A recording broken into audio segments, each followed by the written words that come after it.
दोस्तों किसी भी खिलाड़ी के लिए उसका करियर बेहद मायने रखता है, जिसमें वो अपने मुकाम तक पहुंचने के लिए कड़ी मेहनत करता है। लेकिन कुछ लोगों को कड़ी मेहनत का ये सफर पसंद नहीं आता और वो बेहद कम वक्त में आसानी से ज्यादा मशहूर होना चाहते हैं। और कामयाबी पाने की इसी धुन में अक्सर ऐसे प्लेयर्स वो काम कर देते हैं जो इनके पूरे करियर को बर्बाद कर देता है। हम यहाँ बात कर रहे हैं डोपिंग की। अब दोस्तों कई खिलाड़ी ऐसे होते हैं जो का इस्तेमाल कर डोपिंग के जाल में फंस जाते हैं। हालांकि ये दवाइयाँ खिलाड़ियों के स्वास्थ्य के लिए अच्छी नहीं होती, लेकिन फिर भी ओलंपिक गोल्ड मेडल के आगे या फिर किसी इंटरनेशनल टूर्नामेंट से मिलने वाले नेम और फेम के आगे वो अपना ईमान दांव पर लगाने से नहीं चूकते। आज डोपिंग के मायाजाल में दुनिया भर के कई दिग्गज खिलाड़ी फंस चुके हैं और इनमें से कईयों के करियर भी खत्म हो चुके हैं। ऐसे में आज की हमारी इस वीडियो में हम आपको बताएंगे कि आखिर ये डोपिंग टेस्ट क्या होता है और ये खिलाड़ियों पर होता कैसे है। बस आप बने रहें वीडियो के अंत तक। क्या होती है डोपिंग?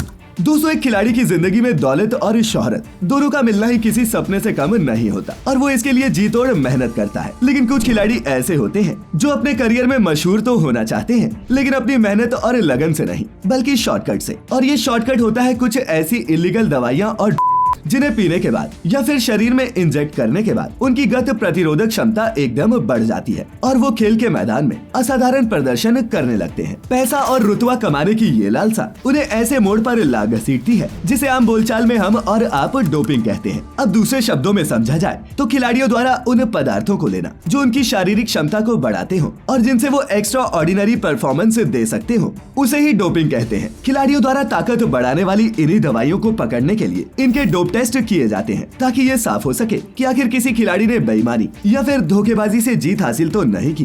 अगर कोई भी प्लेयर इस टेस्ट में फेल पाया जाता है तो उस पर कड़ी से कड़ी कार्रवाई की जाती है। इनफैक्ट कुछ संगीन मामलों में तो उस खिलाड़ी के खेलने पर ही आजीवन प्रतिबंध लग जाता है। आइए अब जानते हैं कि आखिर ये डोपिंग टेस्ट होता कैसे है। तो दोस्तों डोपिंग टेस्ट के बारे में जानने से पहले हमारा ये समझना जरूरी है कि आखिर इस सब की शुरुआत हुई कैसे।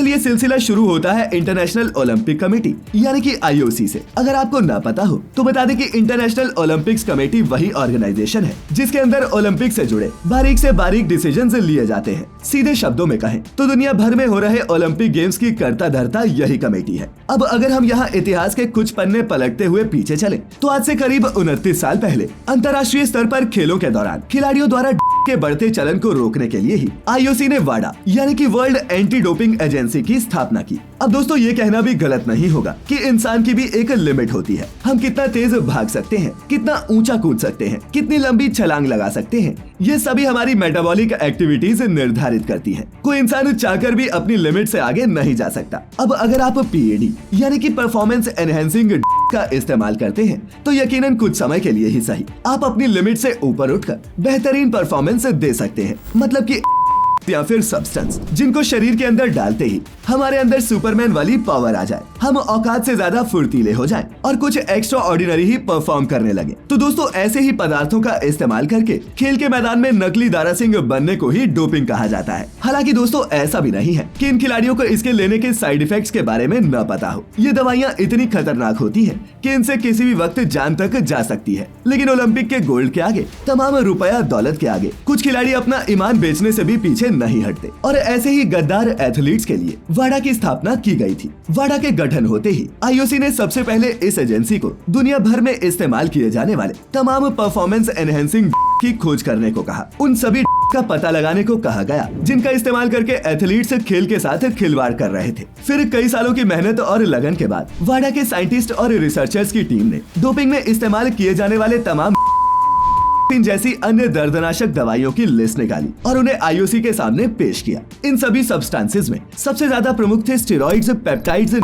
ड्यूरेटिक्स और ब्लड डोपिंग। IOC ने इन सभी सब्सटेंसेस की लिस्ट हाथ में लेते ही फटाक से इन्हें बैन कर दिया और आप इन्हें वाडा की साइट पर भी आसानी से देख सकते हैं। बता दें कि लिस्ट में थोड़े बहुत संशोधन करने के बाद इंटरनेशनल ओलंपिक कमेटी ने चारों तरफ ढिंढोरा पीटते हुए पूरी दुनिया में कहला दिया कि आज के बाद ओलंपिक में वही देश पार्टिसिपेट कर सकते हैं जो वाडा की इन नई गाइडलाइंस के हिसाब से चलेंगे। बस फिर क्या था, सभी देशों ने लगे हाथ न सिर्फ इसे एक्सेप्ट किया बल्कि अपने अपने यहाँ भी एंटी डोपिंग एजेंसीज का निर्माण कराया, जैसे कि अमेरिका में यूसाडा, रशिया में रुसाडा और भारत में नाडा यानी कि नेशनल एंटी डोपिंग एजेंसी बनाई गई। और सबने अपने अपने देशों के बेईमान खिलाड़ियों को पकड़ने का फैसला किया और भारत में गठित नाडा ने भी खुद को साबित करने के लिए हर मुमकिन काम किया। जी हाँ, भारत में डोपिंग टेस्ट की शुरुआत नाडा ने ही की। ये एकमात्र एंटी डोपिंग एजेंसी है जो हमारे देश में डोपिंग टेस्ट के लिए जिम्मेदार है। अब दोस्तों, जिन जिन एथलीट्स का सिलेक्शन होता है उन सभी का डोपिंग टेस्ट नाडा ही करती है। मतलब भारत में अगर आप एक रजिस्टर्ड एथलीट है तो नाडा के डीसीओ यानी कि डोपिंग कंट्रोल ऑफिसर कहीं भी किसी भी पल बिना किसी एडवांस नोटिस के आपका डोपिंग टेस्ट कर सकते हैं। बता दें कि डीसीओ के पास इतनी पावर होती है कि वो चाहे तो आपकी रेस पूरी होते ही आपको पकड़ सकता है, ट्रेनिंग करते हुए आपका टेस्ट करवा सकता है,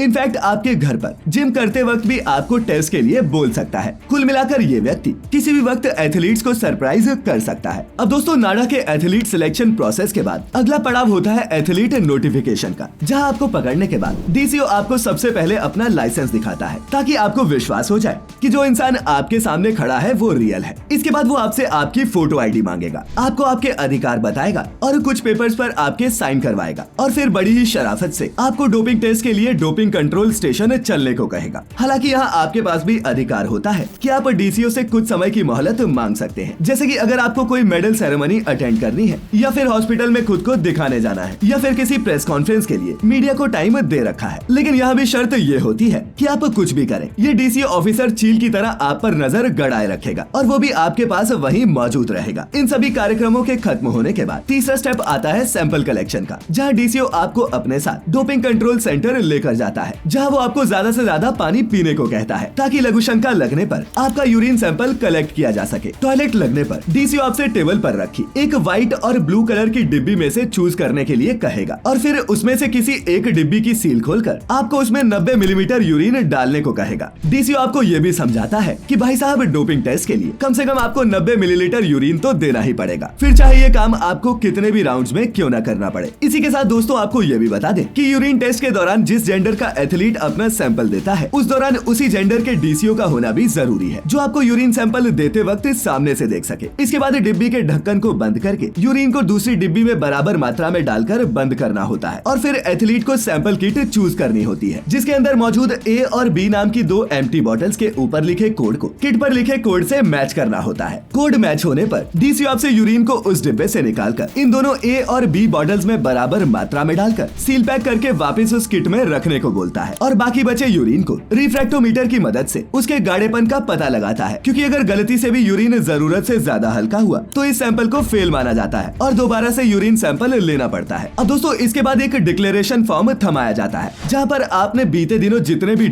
या फिर जितने भी तरीके की दवाइयाँ ली हैं उन्हें एक फॉर्म में बाकायदा लिखकर सिग्नेचर करके डीसीओ को सबमिट करना पड़ता है। इसके बाद अगला पड़ाव आता है सैंपल एनालिसिस का, जिसमें फॉर्म की एक कॉपी आपको दी जाती है और वहीं दूसरी कॉपी के साथ आपका यूरिन सैंपल लैब में टेस्टिंग के लिए भेज दिया जाता है। लेकिन दोस्तों, ये टेस्ट किसी गली के नुक्कड़ में बनी लेबोरेटरी में नहीं होता, बल्कि सिर्फ और सिर्फ नाडा द्वारा एक्वायर्ड एनडीटीएल यानी कि नेशनल डोप टेस्टिंग लेबोरेटरी में ही होता है। ये हमारे देश की एकमात्र ऐसी लैब है जो इस तरह के टेस्ट करती है, क्योंकि वाडा अपने काम को लेकर बहुत स्ट्रिक्ट है और टेस्टिंग करते हुए किसी भी तरीके की धांधली ना हो, इसके लिए वाडा कभी भी फॉर्म और बॉटल पर एथलीट्स के नाम ओपन नहीं करती, बल्कि सारा का सारा काम सिर्फ और सिर्फ कोड्स और रजिस्ट्रेशन नंबर्स के आधार पर ही किया जाता है। वहीं आपको ये बात जानकर भी हैरत होगी कि लैब टेस्ट करने वाला रिसर्चर भी ये बात नहीं जान पाता कि आखिर वो किस खिलाड़ी के यूरिन का टेस्ट कर रहा है। और दोस्तों, शायद ही आपको पता हो कि ये ए और बी किट वाली बॉटल एक बार सील होने के बाद लैब में मौजूद एक एंटीक मशीन के द्वारा ही खोली जा सकती है, यानी कि रास्ते में अगर कोई इन सैंपल्स के साथ छेड़छाड़ करता है तो ये सील ऑटोमेटिकली डैमेज हो जाती है और लैब वाले इस गड़बड़ को फटाक से पकड़ लेते हैं। लैब पहुंचते ही बी सैंपल वाली किट को फ्रिज में रखकर महफूज कर दिया जाता है और इस सारी टेस्टिंग ए किट वाली बॉटल से ही की जाती है। इस प्रोसेस में सबसे पहले यूरिन को टेस्ट ट्यूब में निकालकर उसके सॉलिड पार्टिकल्स को छान लिया जाता है। फिर लिक्विड क्रोमेटोग्राफी मास स्पेक्ट्रोमीटर नाम की एक मशीन की मदद से इसके अंदर मौजूद मास को कैलकुलेट किया जाता है और ये देखा जाता है कि वाडा की वेबसाइट पर जो 400 से ज्यादा सब्सटेंसेस बैन है, कहीं उनमें से कोई इनसे मैच तो नहीं खा रहा। और अगर मैच हो जाता है तो आपको डोप टेस्ट में फेल माना जाता है और इसकी जानकारी खिलाड़ी के साथ साथ वाडा को भी दी जाती है, जिसके बाद फ्रिज में रखे बी किट वाले सैंपल की दोबारा से टेस्टिंग की जाती है और इस बार एथलीट खुद चाहे तो वहाँ खड़ा होकर सामने से ये टेस्ट देख सकता है। इनफैक्ट कुछ गड़बड़ लगने पर वो रिसर्चर से जवाब तलब भी कर सकता है। हालांकि इतना कुछ होने के बावजूद भी अगर एथलीट से टेस्ट में पास हो जाता है तो समझो वो बच गया, वरना दोबारा टेस्ट में फेल होने के बाद उसकी इज्जत की किरकिरी होना तो तय है, साथ ही उसे जिंदगी भर के लिए बैन भी किया जा सकता है। और दोस्तों आपको जानकर हैरानी होगी कि वाडा पिछले 10 सालों में बहुत ही सीक्रेट तरीके से कई खिलाड़ियों के डोपिंग टेस्ट करता रहा है, जिनमें से कईयों ने तो ये एडमिट भी किया है कि उन्होंने डोपिंग की थी। लेकिन फिर भी वाडा सिर्फ 2 से 3% ही खिलाड़ियों को पकड़ पाता है, यानी कि दुनिया भर में ऐसे बहुत से खिलाड़ी हैं जो डोपिंग करते भी हैं और अथॉरिटीज से बचकर निकल भी जाते हैं। वैसे आपकी इस सब के बारे में क्या राय है? क्या डोपिंग सही है या इसके खिलाफ और भी सख्त कार्रवाई होनी चाहिए? नीचे कमेंट्स में लिखकर जरूर बताएं। और आज की ये वीडियो इंटरेस्टिंग लगी हो तो इसे अपने दोस्तों के साथ भी शेयर जरूर करें और ऐसी सभी वीडियोस के लिए देखते रहें फैक्टिफाइड हिंदी। तो जल्द ही फिर मिलेंगे, तब तक के लिए आपका बहुत बहुत शुक्रिया।